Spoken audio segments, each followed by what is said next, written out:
ಕಿಸಾನ್ ವಾಣಿ ಈ ಕಾರ್ಯಕ್ರಮದ ಪ್ರಾಯೋಜಕರು ಭಾರತ ಸರ್ಕಾರದ ಕೃಷಿ ಮಂತ್ರಾಲಯ. हर जोखिम से निकल कर फसल आए, सुरक्षित हो जाए,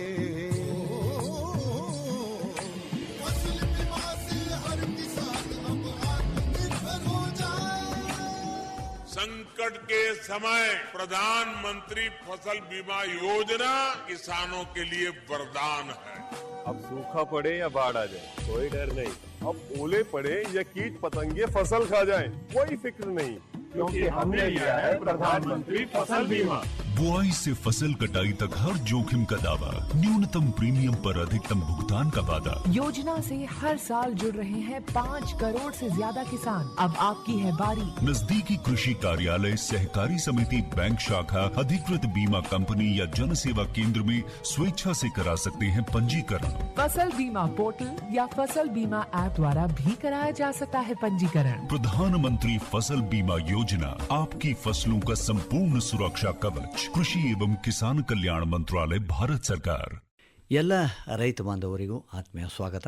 ರೈತ ಬಾಂಧವರೇ, ಇವತ್ತು ನಾವು ಮಳೆಯಾಶ್ರಿತ ಪ್ರದೇಶದಲ್ಲಿ ಮಣ್ಣು ಮತ್ತು ನೀರಿನ ಸಂರಕ್ಷಣೆ ಈ ವಿಷಯ ಕುರಿತು ಮಾಹಿತಿ ಮಾಡಿಕೊಡ್ತಾ ಇದ್ದೇವೆ. ನಮ್ಮ ಜೊತೆಗೆ ಇವತ್ತು ಬೆಂಗಳೂರು ಕೃಷಿ ವಿಶ್ವವಿದ್ಯಾಲಯದ ಬೇಸಾಯ ಶಾಸ್ತ್ರ ವಿಭಾಗದ ಹಿರಿಯ ಪ್ರಾಧ್ಯಾಪಕರಾದ ಡಾಕ್ಟರ್ ಲತಾ ಎಸ್ ಮೇಡಮ್ ಅವರು ನಮ್ಮ ಜೊತೆಗಿದ್ದಾರೆ. ನಮಸ್ಕಾರ ಡಾಕ್ಟರ್ ಲತಾ ಅವರೇ. ನಮಸ್ಕಾರ ಸರ್.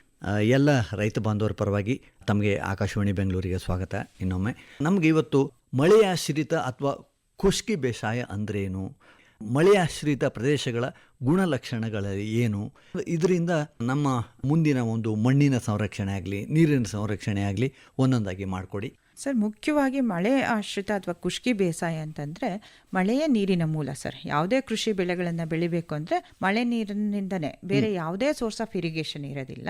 ಸೊ ಮಳೆ ನೀರನ್ನು ಬಳಸಿ ನಾವು ಕೃಷಿಯನ್ನು ಮಾಡ್ತಕ್ಕಂಥದ್ದನ್ನು ನಾವು ಮಳೆ ಆಶ್ರಿತ ಅಂತ ಹೇಳ್ತೀವಿ. ಇಲ್ಲಿ ಮಳೆಯ ಪ್ರಮಾಣ, ಅವಧಿ, ಹಂಚಿಕೆ, ಮಳೆಯ ದಿನಗಳು ಇವೆಲ್ಲವೂ ಬೆಳೆಯ ಬೆಳವಣಿಗೆಯ ಮೇಲೆ ಮತ್ತು ಇಳುವರಿಯ ಮೇಲೆ ಹೆಚ್ಚಿನ ಪ್ರಭಾವ ಬೀರ್ತವೆ. ನಮ್ಮ ದೇಶದಲ್ಲಿ 143 ಮಿಲಿಯನ್ ಹೆಕ್ಟೇರ್ ಅಷ್ಟು ಸಾಗುವಳಿ ಪ್ರದೇಶ ಇದೆ. ಅದರಲ್ಲಿ ನಮಗೆ 67% ಖುಷ್ಕಿ ಪ್ರದೇಶ ಅಂತ ಇದೆ. ಸೊ ಅದರಲ್ಲಿ ಒಟ್ಟಾರೆ ಆಹಾರ ಉತ್ಪಾದನೆ 44% ಈ ಖುಷ್ಕಿ ಪ್ರದೇಶದಿಂದ ಬರ್ತದೆ. ಹಾಗೆ ಈ ಮಳೆಯಾಶ್ರಿತ ಬೆಳೆಗಳ ಉತ್ಪಾದಕತೆ ಅಲ್ಲಿನ ಮಣ್ಣಿನ ತೇವಾಂಶದ ಮೇಲೆ ಮತ್ತು ಮಳೆಯ ಪ್ರಮಾಣದ ಮೇಲೆ ಹೆಚ್ಚಿನ ಅವಲಂಬಿತ ಆಗಿರ್ತಕ್ಕಂಥದ್ದು. ಆದ್ದರಿಂದ ಇತ್ತೀಚಿನ ದಿನಗಳಲ್ಲಿ ಈ ಮಳೆಯಾಶ್ರಿತ ಕೃಷಿಯಲ್ಲಿ ಇಳುವರಿಯ ಮಟ್ಟ ಬಹಳ ಕುಂಠಿತ ಆಗ್ತಾ ಇದೆ ಸರ್. ಈಗ ಮಳೆಯಾಶ್ರಿತ ಪ್ರದೇಶದಲ್ಲಿ ರೈತರು ಏನೇನು ಸಮಸ್ಯೆ ಎದುರಿಸ್ತಾ ಇದ್ದಾರೆ ಇದನ್ನು ಹೇಳಿ. ಇದು ಬಹಳ ಪ್ರಮುಖವಾಗಿ ಅಂದರೆ ನಾನು ಮೊದಲೇ ಹೇಳಿದಂತೆ ಮಳೆ ಮೇಲೆ ಅವಲಂಬಿತ ಆಗಿರೋದ್ರಿಂದ ಮಳೆ ಅನಿಶ್ಚಿತವಾಗಿದೆ. ಕ್ಲೈಮೇಟ್ ಚೇಂಜ್ ಅಂತ ಏನು ಹೇಳ್ತೀವಿ, ವಾತಾವರಣ ಅಥವಾ ಹವಾಮಾನ ಬದಲಾವಣೆಯಿಂದ ಸೊ ಮಳೆ ಅನಿಶ್ಚಿತವಾಗಿರುತ್ತೆ. ಸೊ ಸಕಾಲದಲ್ಲಿ ಮಳೆ ಬರೋದಿಲ್ಲ. ಇದರಿಂದ ಬೆಳೆ ಬೆಳವಣಿಗೆಗೆ ನೀರಿನ ಕೊರತೆ, ಮಣ್ಣಿನ ತೇವಾಂಶದ ಕೊರತೆಯನ್ನು ನಾವು ನೋಡ್ತಾ ಇದ್ದೀವಿ. ಅದ್ರ ಜೊತೆ ಎಲ್ಲ ಪೋಷಕಾಂಶಗಳ ಒಂದು ಕೊರತೆಯನ್ನು ಮಣ್ಣಲ್ಲಿ ನಾವು ಎದ್ದು ನೋಡ್ತಾ ಇದ್ದೀವಿ. ಸೊ ಈ ನಮ್ಮ ಎಲ್ಲ ದೇಶದ ಎಲ್ಲ ಮಣ್ಣುಗಳನ್ನು ನಾವು ತಂದು ಅನಲೈಸ್ ಮಾಡಿ ನೋಡಿದವಾಗ ಮಣ್ಣಿನಲ್ಲಿ ಏನು 17 ಪೋಷಕಾಂಶಗಳು ಬೆಳೆಗೆ ಅವಶ್ಯಕತೆ ಇದ್ದಾವೋ ಅವುಗಳು ಎಲ್ಲ ಪೋಷಕಾಂಶಗಳ ಒಂದು ಕೊರತೆಯನ್ನು ನಾವು ನೋಡ್ತಾ ಇದ್ದೀವಿ. ಸಾಕಷ್ಟು ಮಣ್ಣಲ್ಲಿ 90% ಮಣ್ಣಲ್ಲಿ ಕೊರತೆಯನ್ನು ನಾವು ನೋಡ್ತಾ ಇದ್ದೀವಿ. ಹಾಗೆ ಬೆಳೆಯ ಬೆಳವಣಿಗೆ ಸಂದಿಗ್ಧ ಹಂತದಲ್ಲಿ ತೇವಾಂಶ ಕೊರತೆಯನ್ನು ನೋಡ್ತಾ ಇದ್ದೀವಿ. ಅನಾವೃಷ್ಟಿ ಆಗ್ತಾ ಇದೆ ಅಥವಾ ಅತಿವೃಷ್ಟಿ ಆಗ್ತಾ ಇದೆ.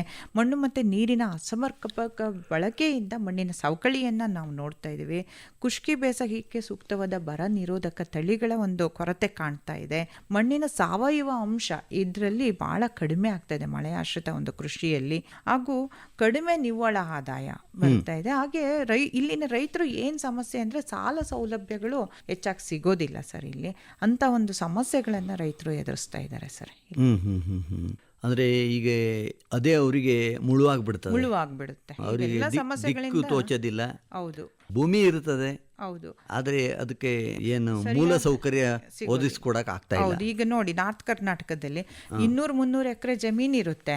ಬಟ್ ಅವರ ಒಂದು ಆರ್ಥಿಕ ಮಟ್ಟ ನೋಡಿದ್ರೆ, ಸ್ಟ್ಯಾಂಡರ್ಡ್ ಆಫ್ ಲಿವಿಂಗ್ ನೋಡಿದ್ರೆ ಬಹಳ ಕಡಿಮೆ ಇರ್ತಾರೆ, ಪೂರ್ ಇರ್ತಾರೆ.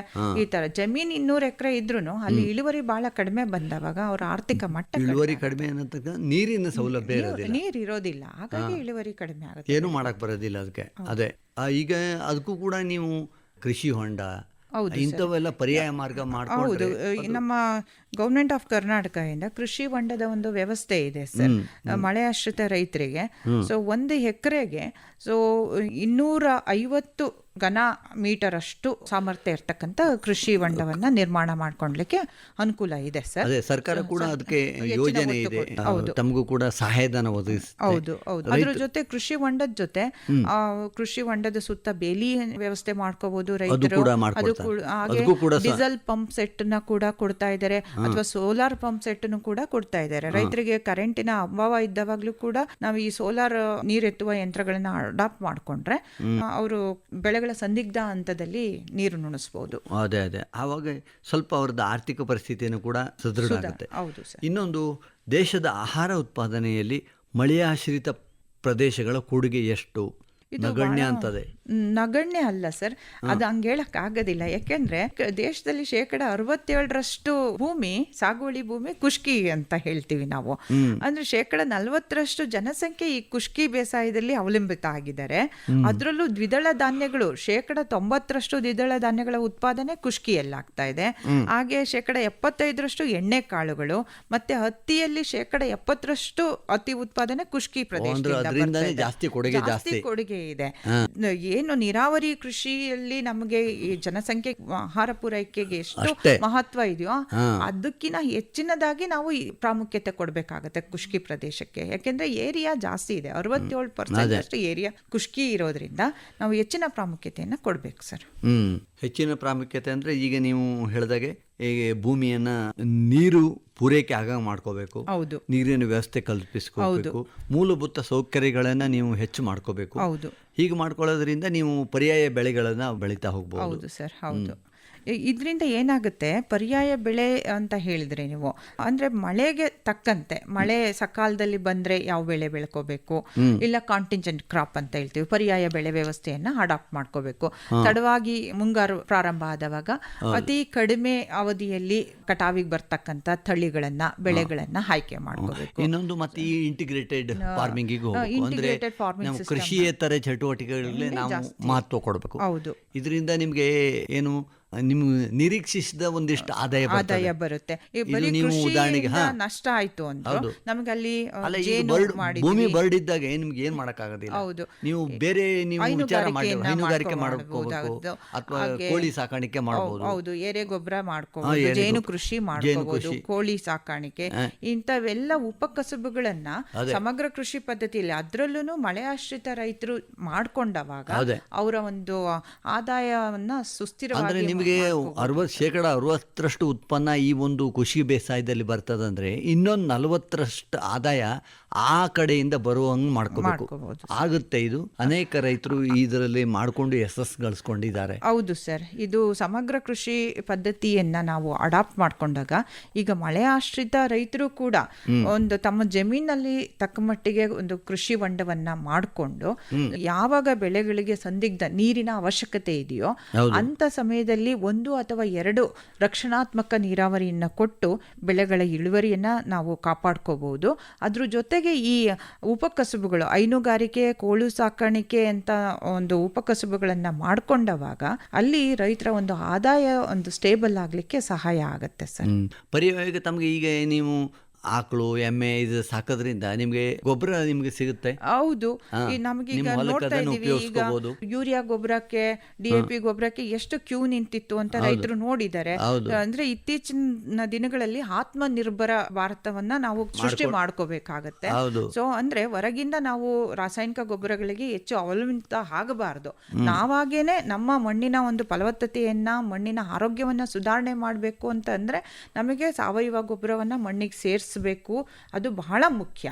ಸೊ ಆದ್ರಿಂದ ನಾವು ಜಾನುವಾರುಗಳನ್ನ ಸಾಕಿದ್ರೆ, ಹೈನುಗಾರಿಕೆಯನ್ನ ನಾವು ತೊಡಗಿಸ್ಕೊಂಡ್ರೆ ಅಲ್ಲಿ ಬಂದಿರ್ತಕ್ಕಂಥ ಏನು ಸಗಣಿ ಇರ್ಬೋದು, ಗಂಜಲ ಇರ್ಬೋದು, ಇವನ್ನ ನಾವು ಸಾವಯವ ಗೊಬ್ಬರವಾಗಿ ನಮ್ಮ ಜಮೀನಿಗೆ ಹಾಕಿ ಮಣ್ಣಿನ ಫಲವತ್ತತೆಯನ್ನು ಕಾಪಾಡಿ ಇಳುವರಿಯನ್ನ ಜಾಸ್ತಿ ಮಾಡ್ಕೋಬಹುದು ಸರ್. ಒಟ್ಟು ಸ್ವದೇಶೀಯತೆಯನ್ನು ಕೂಡ ನೀವು ಅಳವಡಿಸ್ಕೊಳ್ಳಿ. ಹೌದು ಸರ್, ಇದರಲ್ಲಿ ಪರಿಸರಕ್ಕೆ ಕೂಡ ಒಳ್ಳೆಯದಾಗುತ್ತೆ. ಹೌದು, ಪರಿಸರಕ್ಕೆ ನಾಶವಾಗುವಂತ ನೀವು ವಸ್ತುಗಳನ್ನು ದಯವಿಟ್ಟು ನೀವು ಉಪಯೋಗಿಸ ಬಳಸೋದು ಕಡಿಮೆ ಮಾಡ್ತಾ ಹೌದು, ಬನ್ನಿ. ನಮಗೆ ಈಗ ಪ್ಲಾಸ್ಟಿಕ್ ಆಗಿರ್ಬೋದು, ರಾಸಾಯನಿಕಗಳಾಗಿದ್ದು, ಮತ್ತೆ ರಾಸಾಯನಿಕ ಗೊಬ್ಬರ. ಅದಷ್ಟೇ ಅಲ್ಲ, ನಾವು ಕೂಡ ದಿನನಿತ್ಯ ಮನೆಯಲ್ಲಿ ನಾವು ಸೋಪು, ಡಿಟರ್ಜೆಂಟು ಇದನ್ನು ಉಪಯೋಗಿಸ್ತಿದ್ದೇವೆ. ಇದು ಕೂಡ ತಪ್ಪೇ ಇದು. ಹೌದು ಸರ್, ನಾವೇನ್ ಗೊತ್ತಾ, ಯಾಕಂದ್ರೆ ನಾವು ನೀರನ್ನ ಕಲುಷಿತ ಮಾಡಿ ಅದು ಎಷ್ಟೋ ಇದ್ರ ತನಕ ನಾವು ಅದ್ರದ್ದು ಉಪಯೋಗ ನಿರುಪಯುಕ್ತ ಮಾಡ್ಬಿಡ್ತೇವೆ. ಹೌದು ಸರ್, ಕರೆಕ್ಟ್. ಆದ್ರಿಂದ ಅಲ್ಲ, ನಮ್ಮ ಹಿರಿಯರೆಲ್ಲ ಸೋಪ್ ಎಲ್ಲ ಬಳಸ್ತಿದ್ರ, ಇಲ್ಲ, ಸೀಗೆ ಪುಡಿ ಬಳಸ್ತಿದ್ರು, ಅಟ್ಲೆಕಾಯಿ ಬಳಸ್ತಿದ್ರು, ಕಣಬೆ ಸೊಪ್ಪಂತ ಇದು ಬೇರೆ ಅಂತ ಬರ್ತಿತ್ತು, ಅದನ್ನ ಜಜ್ಜಿ ಅದರಿಂದ ಬಟ್ಟೆ ತೊಳಿತಿದ್ರು. ಹೌದು ಸರ್, ಈಗಲೂ ಕೂಡ ನಮ್ಮ ಸಮಗ್ರ ಕೃಷಿ ವ್ಯವಸ್ಥೆನಲ್ಲಿ ಜಮೀನಿನ ಸುತ್ತ ಅಂಟ್ವಾಳ ಮರಗಳಾಗಿರ್ಬೋದು ಅಥವಾ ಸೀಗೆ ಮರಗಳಾಗಿರ್ಬೋದು, ಇವನ್ನ ಹಾಕೊಂಡ್ರೆ ಸೋಪ್ನಟ್ ಅದನ್ನ ನಾವು ತುಂಬಾ ಡಿಮ್ಯಾಂಡ್ ಇದೆ ಸರ್ ಇವಾಗಲ್ಲ. ಈಗ ಅದು ಏನಂದ್ರೆ ಡಾಕ್ಟರ್ ಲತಾ ಅವರು ಹೇಳ್ಬೇಕಂದ್ರೆ ಶಂಕದಿಂದ ಬಂದ್ರೆ ಮಾತ್ರ ತೀರ್ಥ, ಇಲ್ಲಿ ಹೋದ್ರೆ ತೀರ್ಥ ಅಲ್ಲ, ಹಾಗಾಗ್ಬಿಟ್ಟಿದೆ ನೋಡಿ. ಅಟ್ಲೆಕಾಯಿ ಮತ್ತೆ ಈ ಕಣಬೆ ಬೇರು ಮತ್ತೆ ಇನ್ನ ಹಲವಾರು ಬೇರುಗಳು ನಮ್ಮ ಹಿರಿಯರು ಉಪಯೋಗಿಸಿದ್ದಾರೆ. ಈ ಸೀಗೆಕಾಯಿ ಮಾತ್ರ ಗೊತ್ತಿದೆ. ನಮ್ಮ ಅದನ್ನ ನಾವು ಇವತ್ತು ಅದು ಬೇಕು ಅಂತೇವೆ ನಾವು. ನಮ್ಮಲ್ಲಿ ಸಿಗಂತದ್ದು ನಾವು ಈಗ ಆ ಶಾಂಪೂ ಬೇಕು, ಈ ಶಾಂಪೂ ಬೇಕು ಅಂತ ಹೇಳ್ತೇವೆ. ಇದರಿಂದ ಮಾರಕ ಇದೆ, ಇದರಿಂದ ಉಪಯೋಗ ಇಲ್ಲ. ಅದೆಲ್ಲ ಕೆಮಿಕಲ್ಸ್. ನಮ್ಮ ಭೂಮಿನ, ನಮ್ಮ ನೀರಿನ ಮೂಲಗಳನ್ನ ನಾವು ತೊಂದರೆ ಮಾಡ್ತಾ ಇದ್ದೇವೆ. ಹೌದು ಸರ್, ಇದು ನಾವೇ ಕಾರಣ ಆಗ್ತಾ ಇದ್ದೇವೆ. ನಾವೇ ಇನ್ನು ಮುಂದೆ ಮತ್ತೆ ಹೊಸದಾಗಿ ಬಂದೇ ಬರ್ತದೆ. ಈ ಅಟ್ಲೆಕಾಯೇ ಬರುತ್ತೆ ಇನ್ನು ಮುಂದೆ, ಮತ್ತೆ ಈಗ ಸೀಗೆಕಾಯಿ ಸೊಪ್ಪು ಇಂಥವೇ ಇನ್ನು ಮುಂದೆ ಬಳಕೆ ಮಾಡಿ ಅಂತ ಬರ್ತದೆ. ಅವಾಗೆ ಅದು ನಾವು ಇದ್ರದ್ದು ಮೂಲಗಳನ್ನ ಈ ಹೇಳಿದ್ವಲ್ಲ, ಈ ಮೂಲಗಳನ್ನೇ ನಾವು ಮರಿತೇವೆ. ಈಗ ನಮ್ಮ ಪ್ಲಾಸ್ಟಿಕ್, ಲಿಕ್ವಿಡ್, ಶಾಂಪೂ ಇದು ಮಾತ್ರ ನೆನಪಿರುತ್ತೆ ನಮಗೆ. ಎಂಥ ಒಂದು ದುರಂತದಲ್ಲಿ ನಾವು ಇದ್ದೇವೆ ಅಂದರೆ ನಮ್ಮ ಪರಿಸರನ ನಾವೇ ರಕ್ಷಣೆ ಮಾಡ್ಕೋಬಹುದು ಅನ್ನೋದು ಮರ್ತಿದ್ದೇವೆ ಸರ್. ಅದಕ್ಕೆ ಹೆಚ್ಚಿನ ಒತ್ತು ಕೊಡಬೇಕಾಗತ್ತೆ. ಮಣ್ಣು ಮತ್ತೆ ನೀರನ್ನ ಸಂರಕ್ಷಣೆ ಮಾಡ್ಬೇಕು ಮುಖ್ಯವಾಗಿ. ಸೊ ಮಣ್ಣು ಮತ್ತೆ ನೀರು ಸಂರಕ್ಷಣೆ ಆಯ್ತು ಅಂದ್ರೆ ಎಲ್ಲಾ ಬೆಳೆಗಳನ್ನ ನಾವು ಯಾವ ರೀತಿ ಬೆಳಿಬೇಕು ಅಂದ್ಕೊಂಡಿರ್ತೀವೋ ಆ ರೀತಿ ಬೆಳಿಬಹುದಾಗುತ್ತೆ ಸರ್. ಮುಖ್ಯವಾಗಿ ಮಣ್ಣಿನ ಆರೋಗ್ಯ ಕಾಪಾಡೋದು, ಮಣ್ಣಿನಲ್ಲಿ ತೇವಾಂಶ, ಮಣ್ಣಿನಲ್ಲಿ ಇಂಗಾಲ ಜಾಸ್ತಿ ಮಾಡೋದು ಬಹಳ ಮುಖ್ಯ ಆಗುತ್ತೆ. ಇದು ಸಮಗ್ರ ಕೃಷಿ. ಮಣ್ಣಿನ ಪ್ರಾಮುಖ್ಯತೆ ಅಂದ ತಕ್ಷಣ ಕೇವಲ ನಾವು ಹೊಲ ಮತ್ತೆ ಬೆಳೆ ಅಂತ ಪ್ರದೇಶದಲ್ಲಿ ಮಾತ್ರ ನಾವು ಮಾಡೋದಲ್ಲ ಅಲ್ಲ, ಈ ಸಿಟಿ ಏರಿಯಾದಲ್ಲೂ ಕೂಡ ನಾವು ಮಣ್ಣು ಮತ್ತೆ ನೀರನ್ನ ಸಂರಕ್ಷಣೆ ಮಾಡಬೇಕಾಗುತ್ತೆ. ಇಲ್ಲಿ ಹೇಗೆ ಅಂತಂದ್ರೆ, ಈಗ ನಮ್ದು ಇದೇ ಒಂದು ಬಿಲ್ಡಿಂಗ್ ಅಂತ ಅನ್ಕೊಂಡ್ರೆ, ಸೊ 30-40 ಬಿಲ್ಡಿಂಗ್ ಅಲ್ಲಿ ನಮಗೆ 6 ತಿಂಗಳಿಗೆ ನೀರು, ನಮ್ಮ ಒಂದು ಫ್ಯಾಮಿಲಿ 4 ಜನ ಇರ್ತಕ್ಕಂಥ ಒಂದು ಫ್ಯಾಮಿಲಿಗೆ 6 ತಿಂಗಳಿಂದ 8 ತಿಂಗಳವರೆಗೂ ನೀರಿನ ಏನು ರಿಕ್ವೈರ್ಮೆಂಟ್ ಇರುತ್ತಲ್ಲ, ಬೇಡಿಕೆ ಇರುತ್ತಲ್ಲ, ಅಷ್ಟನ್ನ ಬರೀ ಮಳೆ ನೀರನ್ನ ನಾವು ಸಂಪಲ್ಲಿ ಶೇಖರಣೆ ಮಾಡಿಟ್ಕೊಂಡ್ರೆ ಅಷ್ಟೇ ಸಾಕಾಗುತ್ತೆ. ನಾವು ಮಳೆ ಈ BBMP ನೀರು ಬಿಟ್ಟಿಲ್ಲ ಅಂತ ಕಾಯೋದು ಬೇಕಾಗಿಲ್ಲ. ಈ ರೀತಿ ಅದು ಮಳೆ ನೀರು ತುಂಬಾ ಉತ್ತಮ ಗುಣಮಟ್ಟದ ನೀರು, ಶುದ್ಧ ನೀರು. pH ನಮಗೆ ರಸಸಾರ ಅಂತ ಹೇಳ್ತೀವಲ್ಲ, ಅದು 5 ಇರುತ್ತೆ. ಅದೊಂದು ಸ್ವಲ್ಪ ಇದು, ಬಟ್ ಅದೇನು ತೊಂದರೆ ಮಾಡಲ್ಲ. ಮತ್ತೆ ಬೇರೆಲ್ಲ ಏನು ಪೋಷಕಾಂಶಗಳು ನಮಗೆ ಬೇಕಾಗ್ತವೋ ಅವೆಲ್ಲವೂ ಉತ್ತಮ ಗುಣಮಟ್ಟದಲ್ಲಿರುತ್ತೆ. ಹೆವಿ ಮೆಟಲ್ಸ್ ಇರೋದಿಲ್ಲ, ಮತ್ತೆ ಬೇರೆ ಕರಗುವಂತ ಲವಣಗಳು ಬಹಳ ಕಡಿಮೆ ಇರುತ್ತೆ.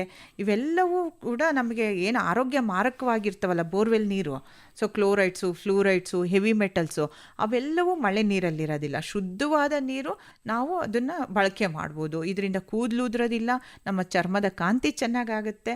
ಅದಕ್ಕೆ ಏನು ಮಾಡಬೇಕು ಅಂದರೆ, ಇವಾಗ BBMP ಅವರು ಕಂಪಲ್ಸರಿ ಮಳೆ ನೀರನ್ನು ಶೇಖರಣೆ ಮಾಡಬೇಕು. ಮಳೆ ನೀರನ್ನು ನಿಮ್ಮ ಸಂಪಿಗೆ ಡೈರೆಕ್ಟಾಗಿ ಫಿಲ್ಟರ್ನ ಅಡಾಪ್ಟ್ ಮಾಡಬೇಕು. ಶೋಧಕಗಳಿರ್ತವೆ. ನಿಮ್ಮ ಪ್ರತಿಯೊಂದು ಮನೆಯವರು ಆ ನೀರನ್ನು ನಿಮ್ಮ ಮನೆ ಜಾಗದಲ್ಲೇ ಕೆಳಗೆ ಹಿಂಗ್ ಹೋಗಬೇಕು, ಮತ್ತೆ ಶೇಖರಣೆ ಮಾಡಬೇಕು. ಅಂದ್ರೆ ನಮ್ಮ ಸಂಪಿನ ಕೆಪಾಸಿಟಿ ತುಂಬಿತು ಅಂದ್ರೆ, ಸೊ ಅದು ಉಳಿದಿದ್ದ ನೀರನ್ನ ಹಿಂಗಿಸ್ಬೇಕು, ಅಲ್ಲೇನೆ ಭೂಮಿಯಲ್ಲಿ ಹಿಂಗಿಸ್ಬೇಕು. ಸೊ ಏನು ನೀರು ಸಂಪಲ್ಲಿ ಶೇಖರಣೆ ಆಗಿರುತ್ತಲ್ಲ ಅದನ್ನ ಬಳಸಬೇಕು. ವಾಟರ್ ಟೇಬಲ್ ಜಾಸ್ತಿ ಆಗುತ್ತೆ. ಹೌದು, ಭೂಮಿ ವಾಟರ್ ಟೇಬಲ್ ಜಾಸ್ತಿ ಆಯ್ತಲ್ಲ ಅಂದ್ರೆ ನಿಮ್ದು ನೀರಿನ ಅಂಶ ಭೂಮಿಯಲ್ಲಿ ಇದೆ ಅಂತ. ಹೌದು. ಹಾಗಾಗಿ ಮಣ್ಣು ಮತ್ತು ನೀರಿನ ಸಂರಕ್ಷಣೆ ನಮಗೆ ದೊಡ್ಡ ಸವಾಲು. ನಾವು ಇದ್ರ ಬಗ್ಗೆ ಲಕ್ಷ್ಯ ಹಾಕ್ತಾ ಇಲ್ಲ. ಹಾಗಾಗಿ ಈಗ ಜಾಸ್ತಿ ಪ್ರದೇಶ ಇರುವಂತಹ, ಖುಷ್ಕಿ ಪ್ರದೇಶ ಇರುವಂತಹ ರೈತರು ಕೂಡ ತಮ್ಮ ಹೊಲದಲ್ಲಿ ಅವರಿಗೆ ನೀರಿನ ಅಭಾವ ಉಂಟಾಗ್ತಾ ಇದೆ. ಅವರು ಕೂಡ ಈ ಒಂದು ತಮ್ಮ ಹೊಲದಲ್ಲಿ ಸಣ್ಣ ಸಣ್ಣ ಕೆರೆಗಳನ್ನು ಮಾಡಬೇಕಾಗುತ್ತೆ. ಹೌದು. ಮಾಡೋದ್ರಿಂದ ಸ್ವಲ್ಪ ಮಟ್ಟಿಗೆ ಸುಧಾರಿಸೋರು ಇವತ್ತು ಕಂಡು ಬಂದಿದ್ದಾರೆ. ನಾವು ಆಗಲೇ ಹೇಳ್ದಂಗೆ ಗೌರ್ಮೆಂಟ್ ಆಫ್ ಕರ್ನಾಟಕದಿಂದ ಕೃಷಿ ಭಾಗ್ಯ ಯೋಜನೆಯಲ್ಲಿ ಕೃಷಿ ಹೊಂಡಗಳನ್ನು ನಿರ್ಮಾಣ ಮಾಡಲಿಕ್ಕೆ ಅನುಕೂಲ ಇದೆ. ಆಮೇಲೆ ಗೌರ್ಮೆಂಟ್ ಅವರೇ ನಾಲಾ ಬದುಗಳನ್ನು, ಚೆಕ್ ಡ್ಯಾಮ್ಗಳನ್ನು ಮಾಡೋದ್ರಿಂದ ಸುತ್ತಮುತ್ತ ಎಲ್ಲ ರೈತರಿಗೂ ಅಲ್ಲಿ ಅನುಕೂಲ ಆಗುತ್ತೆ. ಬೋರ್ವೆಲ್ ರಿಚಾರ್ಜ್ ಆಗುತ್ತೆ, ಮತ್ತು ಅಲ್ಲಿ ಇರ್ತಕ್ಕಂಥ ಜಾನುವಾರುಗಳಿಗೆ ನೀರಿನ ಪೂರೈಕೆ ಆಗುತ್ತೆ. ದಿನನಿತ್ಯ ಅವುಗೆ ಕುಡಿಯೋಕೆ ನೀರಾಗಿರ್ಬೋದು, ಅವು ಮೈ ತೊಳೆಯೋಕೆ ನೀರಾಗಿರ್ಬೋದು, ಈ ರೀತಿ ನಾಲಾ ಬದುಗಳು, ಚೆಕ್ ಬಂಡ್ಗಳಿಂದ ಅನುಕೂಲ ಆಗುತ್ತೆ. ಹಾಗೆ ಈ ಖುಷ್ಕಿ ರೈತರು ಏನು ಮಾಡಬೇಕು ಅಂದರೆ ಬಿದ್ದಂಥ ಮಳೆ ನೀರನ್ನು ಸ್ಥಳದಲ್ಲೇ ಹಿಂಗೋ ಅಂತ ಕೆಲಸ ಮಾಡಬೇಕು. ಇಳಿಜಾರಿಗೆ ಅಡ್ಡಲಾಗಿ ಬದುಗಳನ್ನು ಹಾಕೋದಾಗಿರ್ಬೋದು. ಹಾಗೆ ಏನು ಇಳಿಜಾರನ್ನೇ ಕಡಿಮೆ ಮಾಡಬೇಕು. ಮೊದಲನೇದಾಗಿ ಭೂಮಿ ಮಟ್ಟ ಮಾಡಬೇಕು. ಲೆವೆಲಿಂಗ್ ಅನ್ನೋದು ಭಾಳ ಇಂಪಾರ್ಟೆಂಟ್ ಆಗುತ್ತೆ ಸರ್. ಭೂಮಿ ಲೆವೆಲಿಂಗ್ ಮಾಡಿದರೆ ಆದಷ್ಟು ಬಿದ್ದಂಥ ಮಳೆ ನೀರು ಜಮೀನಲ್ಲಿ ಹಿಂಗಕ್ಕೆ ಸಾಧ್ಯ ಆಗುತ್ತೆ. ಹಾಗೆ ಯಾವುದೇ ಉಳುಮೆ ಆಗಿರ್ಬೋದು, ಮೊದಲನೇ ಏನು ಮಾಗಿ ಉಳುಮೆ ಅಂತೀವಲ್ಲ, ಅದನ್ನು ಕೂಡ ಇಳಿಜಾರಿಗೆ ಅಡ್ಡಲಾಗಿ ಮಾಡಬೇಕಾಗತ್ತೆ. ಇಳಿಜಾರು ಜಾಸ್ತಿ ಇದ್ದಂಗೆ ನಾವು ಬದುಗಳ ನಿರ್ಮಾಣ ಮಾಡ್ತಾ ಹೋಗ್ತೀವಿ. ಹೀಗೆ ಬೇಸಾಯ ಕ್ರಮಗಳು ಹಾಗೆ ಯಾಂತ್ರಿಕ ಕ್ರಮಗಳು ಎರಡನ್ನೂ ಅಡಾಪ್ಟ್ ಮಾಡಿಕೊಂಡು ನಾವು ಮಣ್ಣು ಮತ್ತು ನೀರನ್ನು ಸಂರಕ್ಷಣೆ ಮಾಡಬೇಕು. ಬಿದ್ದಂಥ ಮಳೆ ನೀರನ್ನು ಅಲ್ಲೇ ಸಂರಕ್ಷಣೆ ಮಾಡಬೇಕು. ಆದಾಗ್ಯೂ ಹೆಚ್ಚುವರಿ ನೀರು ಬಂತು ಅಂದರೆ ಅದನ್ನು ಸೇಫಾಗಿ ಜಮೀನಿಂದ ಹೊರಗಡೆ ಕಳಿಸಿ ಅದನ್ನು ಕೃಷಿ ಹೊಂಡದಲ್ಲಿ ಶೇಖರಣೆ ಮಾಡಿ ನಮಗೆ ಅವಶ್ಯಕತೆ ಬಿದ್ದವಾಗ ಅದನ್ನು ಉಪಯೋಗ ಮಾಡ್ಕೋಬೇಕಾಗತ್ತೆ. ಡಾಕ್ಟರ್ ಲತಾ ಅವರೇ, ಈಗ ಮಣ್ಣಿನ ಸವಕಳಿ ಬಗ್ಗೆನೂ ಸ್ವಲ್ಪ ಹೇಳಿ. ಮಣ್ಣಿನ ಸವಕಳಿ ಅಂದರೆ ನಮಗೆ ಮಳೆ ನೀರು ರಭಸವಾಗಿ ಬಂತು ಅಂದರೆ ಮಣ್ಣು ಕೊಚ್ಚಣೆ ಆಗುತ್ತೆ, ಗಾಳಿಯಿಂದ ಮಣ್ಣು ಕೊಚ್ಚಣೆ ಆಗುತ್ತೆ. ಹಾಗೆ ಈ ಜನಗಳು ಅವರ ಅತಿಕ್ರಮಣದಿಂದನೂ ಕೂಡ ಭೂಮಿಯ ಕೊಚ್ಚಣೆ ಆಗುತ್ತೆ. ಏನಾಗುತ್ತೆ, ಮಳೆ ನೀರು ರಭಸವಾಗಿ ಬಿದ್ದವಾಗ ಮಣ್ಣಿನ ಕಣರಚನೆ ಚೇಂಜ್ ಆಗಿಬಿಡುತ್ತೆ. ಮಣ್ಣಿನ ಕಣಗಳು ಸ್ಥಾನಪಲ್ಲಟ ಆಗುತ್ತೆ. ಒಂದು ಕಡೆಯಿಂದ ಇನ್ನೊಂದು ಕಡೆಗೆ ಇಲ್ಲಿದ್ದಂಥ ಕಣಗಳು ಮುಂದಕ್ಕೆ ರಭಸವಾಗಿ ನೀರಿನ ಜೊತೆ ಹೋಗಿ ಬೇರೆ ಕಡೆ ಸ್ಥಳಾಂತರ ಆಗ್ತವೆ. ಇದನ್ನು ಮಣ್ಣಿನ ಕೊಚ್ಚಣೆ ಅಂತ ಹೇಳ್ತೀವಿ. ನಮ್ಮ ದೇಶದಲ್ಲಿ ನೋಡಬೇಕು ಅಂತಂದರೆ ಈ ಮಣ್ಣಿನ ಕೊಚ್ಚಣೆ ಜಾಸ್ತಿ ಇದೆ. ಅದು ನೀರಿನಿಂದ ಮಣ್ಣಿನ ಕೊಚ್ಚಣೆ ಆಗ್ತಕ್ಕಂಥದ್ದು ಭಾಳ ತೀವ್ರ ಅಂತ ಹೇಳ್ತೀವಿ. ಪ್ರತಿ ಹೆಕ್ಟೇರಿಗೆ ಒಂದು ವರ್ಷಕ್ಕೆ 16 ಟನ್ನಷ್ಟು ಉತ್ತಮ ಗುಣಮಟ್ಟದ ಫಲವತ್ತಾದ ಮಣ್ಣು ಕೊಚ್ಚಣೆ ಆಗೋಗುತ್ತೆ. ಇದು ಒಂದು ಅಂದಾಜು. ಅದ್ರ ಜೊತೆಗೆ ನಮ್ಮ ಕರ್ನಾಟಕದಲ್ಲಿ ಪ್ರತಿ ವರ್ಷ 30,000 ಹೆಕ್ಟೇರ್ ಅಷ್ಟು ಈ ನೀರಿಂದ ಮಣ್ಣಿನ ಕೊಚ್ಚಣೆ ಆಗ್ತಕ್ಕಂಥದ್ದು ನಮಗೆ ಗೊತ್ತೇ ಇಲ್ಲ ಸರ್. ಈ ಮಣ್ಣಿನ ಸವಕಳಿ ಅನ್ನೋದು ನಿಧಾನಕ್ಕೆ ಸ್ಲೋ ಪ್ರೋಸೆಸ್. ಮಣ್ಣು ಕೊಚ್ಚಣೆ ಆಗಿದೆ ಅನ್ನೋದೇ ಗೊತ್ತಾಗಲ್ಲ ರೈತರಿಗೆ. ಸೊ ಇದು ಅಂದಾಜು ಅಂತ ಅಲ್ಲ, ಇದು ಆದಷ್ಟು ಏನು ರಿಸರ್ಚ್ ಮಾಡಿ ಸಂಶೋಧನೆಗಳಿಂದ ಬಂದಿರತಕ್ಕಂಥ ಒಂದು ಮಾಹಿತಿ. ಇದು 16 ಟನ್ನಷ್ಟು ಮಣ್ಣು ಹೋಗುತ್ತೆ ಪ್ರತಿ ಹೆಕ್ಟೇರಿಂದ ಅನ್ನೋದು ಉತ್ತಮ ಫಲವತ್ತಾದ ನೋಡಿ. ಅದು ಎಲ್ಲಿ ಹೋಗುತ್ತೆ, ಎಲ್ಲಿ ಕಂಡು ಬರ್ತದೆ ನಮಗೆ, ನಾವು ವಿಚಾರವನ್ನೇ ಮಾಡಕ್ ಹೋಗಲ್ಲ. ಅರಿಯೋ ನೀರಿನ ಜೊತೆ ಹೋಗುತ್ತೆ, ಸಿಲ್ಟ್ ಆಗಿ ಹೋಗುತ್ತೆ. ಅಂದ್ರೆ ಫಲವತ್ತಾದ ಮಣ್ಣು ಸಣ್ಣ ಸಣ್ಣ ಕಣಗಳಿರ್ತವೆ, ಕಣಗಳಾಗಿ ನೀರಿನೊಳಗೆ ಹೋಗ್ಬಿಡುತ್ತೆ. ಹೋಗ್ಬಿಟ್ಟದ್ದು ಎಲ್ಲಿ ಸಮುದ್ರನೇ ಸೇರುತ್ತೆ. ಈ ನದಿಗಳಲ್ಲಿ, ಸಮುದ್ರಗಳಲ್ಲಿ ಸೇರುತ್ತೆ. ಅಂದ್ರೆ ಈಗ ನೋಡಿ, ಸಮುದ್ರದಲ್ಲಿ ಎಷ್ಟು ಈಗ ತ್ಯಾಜ್ಯ ಜೊತೆಗೆ ಇದನ್ನು ಹೋಗುತ್ತೆ. ಹೌದು ಸರ್. ಸಮುದ್ರ ಪೂರ್ಣ ಅಲ್ಲಿ ಮುಚ್ಚಿಗೆ ಆಗುತ್ತೆ. ಹೌದು. ಮೊದಲು ನದಿಗಳ ಒಂದು ಸಂಗ್ರಹಣಾ ಶಕ್ತಿ ಕಡಿಮೆ ಆಗುತ್ತೆ. ಅಣೆಕಟ್ಟೆಗಳ ಸಂಗ್ರಹಣಾ ಶಕ್ತಿ ಕಡಿಮೆ ಆಗುತ್ತೆ. ಹೂಳು ತುಂಬಿಕೊಳ್ಳುತ್ತೆ. ಈ ಕೆರೆಗಳು ಫಸ್ಟಿಗೆ ಹೋಗೋದು ಕೆರೆಗಳಿಗೆ, ಕೆರೆನಲ್ಲಿ ಹೂಳು ತುಂಬಿಕೊಳ್ಳುತ್ತೆ. ಕೆರೆ ಹೂಳು ತುಂಬಿಕೊಂಡವಾಗ ಅವುಗಳ ಸಂಗ್ರಹಣಾ ಶಕ್ತಿ ಕಡಿಮೆ ಆಗುತ್ತೆ. ಮತ್ತೆ ಬಹಳ ಮಳೆ ಬಂದವಾಗ ಫ್ಲಡ್ಸ್ ಜಾಸ್ತಿ ಆಗುತ್ತೆ. ಇನ್ನೊಂದು ಡಾಕ್ಟರ್ ಲತಾ ಅವರು ತಾವು ಹೇಳ್ದಂಗೆ ಎಷ್ಟು ಟನ್ ಅಂದ್ರಿ? 16 ಟನ್ ಅಷ್ಟು.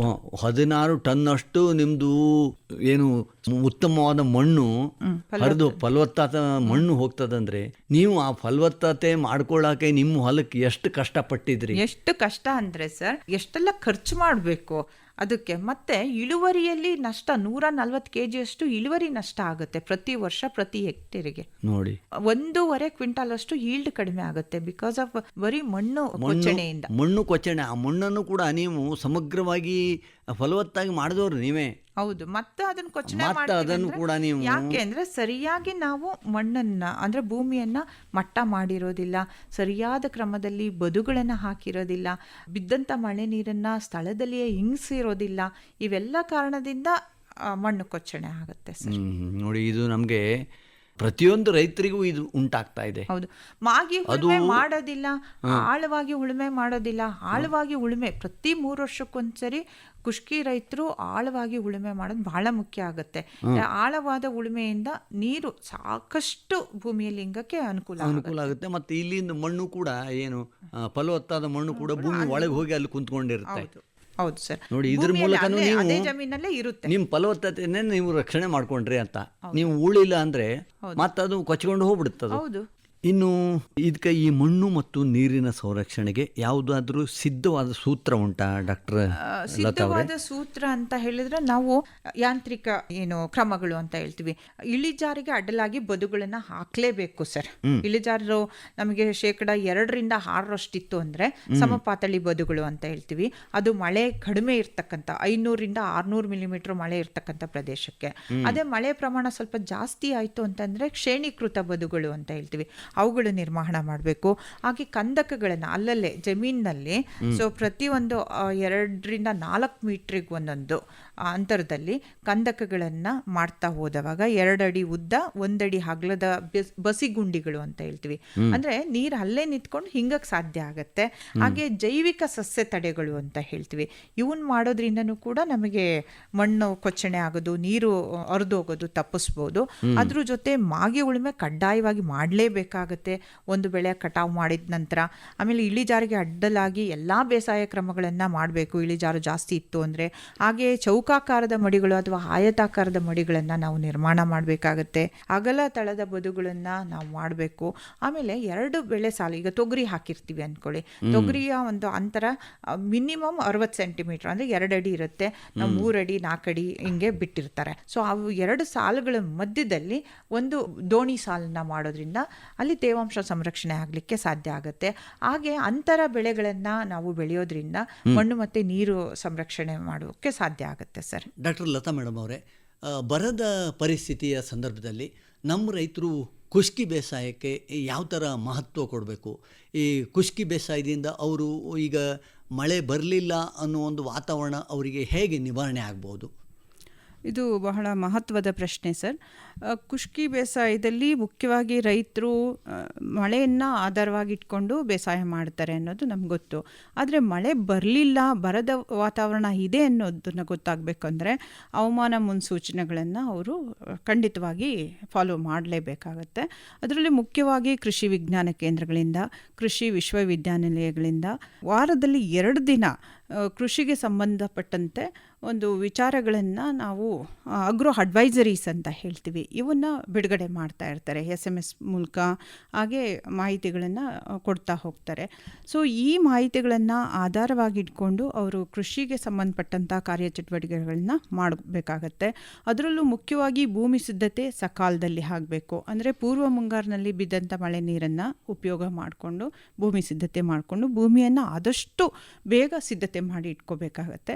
ಹಾಗೆ ಸಕಾಲದಲ್ಲಿ ಮಳೆ ಬಂದವಾಗ, ಸೊ ತದನಂತರದ ಮಳೆಯ ನೀರನ್ನು ಉಪಯೋಗ ಮಾಡಿಕೊಂಡು ಭೂಮಿ ಸಾಕಷ್ಟು ತೇವಾಂಶ ಇದ್ದವಾಗ ಬಿತ್ತನೆ ಮಾಡಿದ್ರೆ ಬೆಳೆಗಳ ಒಂದು ಬೀಜ ಪ್ರಮಾಣ, ಮುಖ್ಯವಾಗಿ ಹೇಳಬೇಕು ಅಂತ ಅಂದರೆ ಮೊಳಕೆ ಹೊಡೆಯೋ ಪ್ರಮಾಣ ಜಾಸ್ತಿ ಆಗುತ್ತೆ. ಹಾಗೆ ಬೀಜ ನಾವೇನು ಹಾಕಿರ್ತೀವಿ ಅದು ಕೂಡ ವೇಸ್ಟ್ ಆಗೋದಿಲ್ಲ. ಸೊ ಇದೊಂದು ಮುಖ್ಯವಾದದ್ದು. ಹಾಗೆ ಸಕಾಲದಲ್ಲಿ ಬಿತ್ತನೆ ಜೊತೆಗೆ ರಾಸಾಯನಿಕ ಗೊಬ್ಬರಗಳನ್ನು ಕೂಡ ಸೂಕ್ತ ಸಮಯಕ್ಕೆ ಕೊಡಬೇಕಾಗತ್ತೆ. ಸೊ ಆವಾಗ ಬೆಳೆಗಳು ತುಂಬ ಚೆನ್ನಾಗಿ ಬೆಳೀತವೆ ಅಂತಲೂ ಹೇಳ್ಬೋದು. ಹಾಗೆ ಇನ್ನೂ ಮುಖ್ಯವಾಗಿ ಅಂತ ಹೇಳಿದರೆ, ಸೊ ಈ ಅಗ್ರೋ ಅಡ್ವೈಸರೀಸ್ನ ನೋಡ್ಕೊಳ್ಬೇಕು. ಹಾಗೆ ದೂರದರ್ಶನ ಕಾರ್ಯಕ್ರಮದಲ್ಲಿ ಕೃಷಿ ವಿಜ್ಞಾನಿಗಳು ಕೊಟ್ಟಂಥ ಮಾಹಿತಿಗಳನ್ನು ಫಾಲೋ ಮಾಡಿ ಸಕಾಲಕ್ಕೆ ಯಾವೆಲ್ಲ ಕ್ರಮಗಳನ್ನು, ಕಂಟಿಂಜೆನ್ಸಿ ಕ್ರಾಪ್ ಪ್ಲಾನಿಂಗ್ ಅಂತ ಹೇಳ್ತೀವಿ, ಪರ್ಯಾಯ ಬೆಳೆ ಯೋಜನೆಗಳು ಕೂಡ ಅಂತ ನಾವು ಹೇಳ್ತೀವಿ, ಅವುಗಳನ್ನು ಸಹಿತ ಅನುಸರಿಸಬೇಕು. ಈಗ ಮಳೆ ಚೆನ್ನಾಗಿ ಸಕಾಲದಲ್ಲಿ ಬಂದಿದೆ, ಆದರೆ ಮಧ್ಯಂತರ ಒಂದು ಬರ ಪರಿಸ್ಥಿತಿ ನಿರ್ಮಾಣ ಆಗಿದೆ, ಅಂಥ ಸಮಯದಲ್ಲಿ ಯಾವೆಲ್ಲ ಕ್ರಮಗಳನ್ನು ತಗೋಬೇಕು. ಅದು ಮುಖ್ಯವಾಗಿ ಸಸಿಗಳ ಸಂಖ್ಯೆಗಳನ್ನು ಕಡಿಮೆ ಮಾಡೋದಾಗಿರ್ಬೋದು. ಹಾಗೆ ಪದೇ ಪದೇ ಅಂದರೆ ರಿಪೀಟೆಡ್ ಆಗಿ ನಾವು ಬೇಸಾಯ ಮಾಡೋದ್ರಿಂದ, ಅಂದರೆ ಭೂಮಿ ಮೇಲಿರ್ತಕ್ಕಂಥ ಬಿರುಕುಗಳನ್ನು, ಜಮೀನಲ್ಲಾಗಿರ್ತಕ್ಕಂಥ ಬಿರುಕುಗಳನ್ನು ಮುಚ್ಚೋಕೆ ನಾವು ಪದೇ ಪದೇ ಅಂತರ ಬೇಸಾಯ ಮಾಡ್ತೀವಿ. ಇದನ್ನು ಡಸ್ಟ್ ಮಲ್ಚಿಂಗ್ ಅಂತ ಕೂಡ ಕರಿತೀವಿ. ಅದರಿಂದನೂ ಮಣ್ಣಿನಲ್ಲಿ ಸಾಕಷ್ಟು ತೇವಾಂಶ ಸಂರಕ್ಷಣೆ ಆಗಿ ಬೆಳೆಗಳಿಗೆ ಅದು ಒದಗುತ್ತೆ. ಅದೇ ರೀತಿ ಪೊಟ್ಯಾಷಿಯಂ ನೈಟ್ರೇಟ್ ಅಂತ ಹೇಳ್ತೀವಿ. ಬೆಳೆಗಳು ಆಗಲೇ ಒಂದು 30 ದಿನ 40 ದಿನ ಆಗಿರುತ್ತೆ, ಮಳೆ ಕೈಕೊಟ್ಟಿರುತ್ತೆ, ಅಂಥ ಸಮಯದಲ್ಲಿ ಪೊಟ್ಯಾಷಿಯಂ ನೈಟ್ರೇಟ್ 1% ದ್ರಾವಣವನ್ನು ಸಿಂಪರಣೆ ಮಾಡಿದವಾಗ ಬೆಳೆಗಳು ಚೇತರಿಕೆ ಆಗ್ತವೆ. ಅಂದರೆ ಆ ಏನು ತೇವಾಂಶದ ಒತ್ತಡವನ್ನು ಸ್ಟ್ರೆಸ್ ಅಂತ ಹೇಳ್ತೀವಲ್ಲ ಅದನ್ನು ಸಹಿಷ್ಣುತೆ ಒಂದು ಶಕ್ತಿ ಚೆನ್ನಾಗಿ ಬರುತ್ತೆ. ಹಾಗೆ ಬಿತ್ತನೆ ಸಮಯದಲ್ಲಿ ಸೀಡ್ ಹಾರ್ಡ್ನಿಂಗ್ ಅಂತ ಹೇಳ್ತೀವಿ, ಬೀಜವನ್ನು ನಾವು ಗಟ್ಟಿಗೊಳಿಸಬೇಕು ಅಥವಾ ಕಠಿಣಗೊಳಿಸಬೇಕು ಅಂತ ಹೇಳ್ತೀವಿ, ಇದನ್ನು ಸಹಿತ ಮಾಡಬೇಕಾಗುತ್ತೆ ಬಿತ್ತನೆಗೆ ಮುಂಚೆ. ಅದು ಒಂಥರ ಏನು ಪ್ರಿಪೇರ್ಡ್ನೆಸ್ ಅಂತ ಹೇಳ್ತೀವಿ, ಅಂದರೆ ಮೊದಲೇ ಪೂರ್ವ ಸಿದ್ಧತೆ ತಯಾರಿ ಮಾಡ್ಕೊಳ್ಳೋದು. ಈ ರೀತಿ ಮಾಡೋದ್ರಿಂದ ಕುಷ್ಕಿಯಲ್ಲಿ ಸಾಕಷ್ಟು ಒಂದು ಬೆಳೆಯ ಒಂದು ಉತ್ತಮವಾದ ನಿಲುವನ್ನು ನೋಡ್ಬೋದಾಗತ್ತೆ. ಹಾಗೆ ಒಂದು ಮಳೆಯ ಕೊರತೆಯನ್ನು ಕೂಡ ನಿವಾರಿಸಬಹುದು. ಹಾಗೆ ಬೆಳೆ ತ್ಯಾಜ್ಯ ವಸ್ತುಗಳು ಏನಿರ್ತವೆ, ಸೊ ಕಳೆ ಇರ್ಬೋದು ಅಥವಾ ಬದುಗಳ ಮೇಲೆ ಬೆಳೆದಿರ್ತಕ್ಕಂಥ ಬೇರೆ ಸಸ್ಯಗಳಿರ್ಬೋದು, ಅವು ಉಪಯೋಗಕ್ಕೆ ಬರೋದಿಲ್ಲ. ಅಂಥವನ್ನೆಲ್ಲ ಕತ್ತರಿಸಿ ಬೆಳೆ ಸಾಲುಗಳ ಮಧ್ಯೆ ಒದಿಕೆಯಾಗಿ ಅಥವಾ ಆಚ್ಛಾದನೆ ಅಂತ ಹೇಳ್ತೀವಿ, ಇದನ್ನು ಮಾಡೋದ್ರಿಂದ ತೇವಾಂಶವನ್ನು ಸಂರಕ್ಷಣೆ ಮಾಡಿ ಬೆಳೆಗಳನ್ನು ಚೆನ್ನಾಗಿ ಉಲ್ಸಾಗಿ ಬೆಳೆಯೋ ಥರ ಮಾಡ್ಬೋದು. ಹಾಗೆ ಬೆಳೆ ನಷ್ಟವನ್ನು ಕಡಿಮೆ ಮಾಡ್ಬೋದಾಗುತ್ತೆ ಸರ್. ತುಂಬ ಸಂತೋಷ ಡಾಕ್ಟರ್ ಲತಾ ಎಚ್.ಎಸ್. ಅವರೇ. ಪ್ರಸ್ತುತ ಬೆಂಗಳೂರು ಕೃಷಿ ವಿಶ್ವವಿದ್ಯಾಲಯದ ಬೇಸಾಯ ಶಾಸ್ತ್ರ ವಿಭಾಗದ ಹಿರಿಯ ಪ್ರಾಧ್ಯಾಪಕರಾಗಿ ನಮ್ಮ ರೈತ ಬಾಂಧವರಿಗೆ ಮಳೆಯಾಶ್ರಿತ ಅಥವಾ ಖುಷ್ಕಿ ಬೇಸಾಯ ಅಂದ್ರೇನು, ಮಳೆಯಾಶ್ರಿತ ಪ್ರದೇಶದ ಮಣ್ಣು ಮತ್ತು ನೀರಿನ ಸಂರಕ್ಷಣೆ ಯಾವ ರೀತಿ ಮಾಡಬೇಕು, ಹೀಗೆ ಅತಿ ಸೂಕ್ಷ್ಮವಾದ ಮಾಹಿತಿನ ನಮ್ಮ ರೈತರಿಗೆ ಒದಗಿಸಿಕೊಟ್ಟಿದ್ದಕ್ಕೆ ತಮಗೆ ತುಂಬ ತುಂಬ ಧನ್ಯವಾದಗಳು. ಕೆಲವು ರೈತರಿರ್ತಾರೆ ಡಾಕ್ಟರ್ ಲತಾ ಅವ್ರ ಜೊತೆಗೆ ಇನ್ನೂ ಹೆಚ್ಚಿನ ಮಾಹಿತಿ ಪಡ್ಕೋಬೇಕಂತಿರ್ತಾರೆ, ಅವರಿಗೆ ತಮ್ಮ ಸಂಪರ್ಕ ಸಂಖ್ಯೆನ ದಯವಿಟ್ಟು ತಿಳಿಸಿ. ಸರ್, ನನ್ನ ದೂರವಾಣಿ ಸಂಖ್ಯೆ 8197995325. ಮತ್ತೊಮ್ಮೆ 8197995325. ಇನ್ನೊಮ್ಮೆ ಧನ್ಯವಾದಗಳು. ನಮಸ್ಕಾರ. ಧನ್ಯವಾದಗಳು ಸರ್. प्रधानमंत्री किसान मान धन योजना, मिलेगा पेंशन का सहारा, कृषक ना होगा बेसहारा, जुड़ेगा खुशियों से नाता, कटेगा सुख से बुढ़ापा, सुरक्षित होगा अन्नदाता, सुरक्षित होगा अन्नदाता। प्रधानमंत्री किसान मान धन योजना से लघु सीमांत किसानों का भविष्य होगा सुरक्षित और 60 वर्ष की आयु से 3,000 रूपए मासिक पेंशन होगी सुनिश्चित। 55 रूपए से 200 रूपए की मासिक किश्त देकर प्रवेश कर सकते हैं। 18 से 40 वर्ष तक के किसान इस अंशदायक योजना में सरकार देगी बराबर का योगदान। सभी किसान भाई बहन इस योजना के लाभ के लिए जन सेवा केंद्र में जाएं और अपना निःशुल्क नामांकन कराएं। प्रधानमंत्री किसान मान धन योजना, अन्नदाता के परिश्रम को संबल, पेंशन से सुरक्षित उनका कर। कृषि एवं किसान कल्याण मंत्रालय, भारत सरकार द्वारा जनहित में जारी। ಕಿಸಾನ್ ವಾಣಿ ಈ ಕಾರ್ಯಕ್ರಮದ ಪ್ರಾಯೋಜಕರು ಭಾರತ ಸರ್ಕಾರದ ಕೃಷಿ ಮಂತ್ರಾಲಯ.